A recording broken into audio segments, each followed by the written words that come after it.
आता स्थगित झाल्याचं चित्र दिसतंय. आता पुढची भूमिका काय? नाही, मॉबिंग स्थगित होतीये हा आमचा उद्देश नाही. आमचा उद्देश जो होता आहे आणि राहील की आज तुम्ही नोटीस देताय म्हणजे तुम्ही चूक स्वीकारताय, हेच आम्ही सगळे ओरडून ओरडून सांगत होतो. परंतु कालपर्यंत जे तुम्ही बिना नोटीस देते तोडफोड केली, लोकांचे संसार उद्ध्वस्त केले, माझ्या आई बहिणी आज रस्त्यावर आल्या, याची जबाबदारी कोण स्वीकारणार?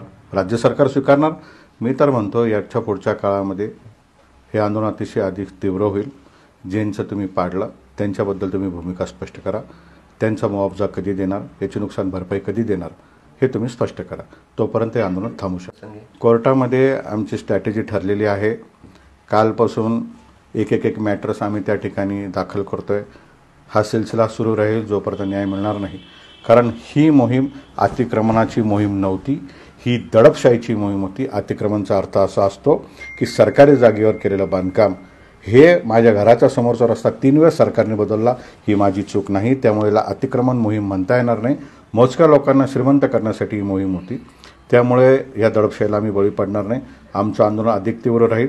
ज्या लोकांचं नुकसान झालं त्यांना नुकसान भरपाई मिळाली पाहिजे आणि भविष्यामध्ये विकास करण्यासाठी ज्या ज्या शासनाला जागा लागतील त्याची तरतूद करून त्याची ॲक्विजिशनची प्रोसेस फॉलो झाली पाहिजे.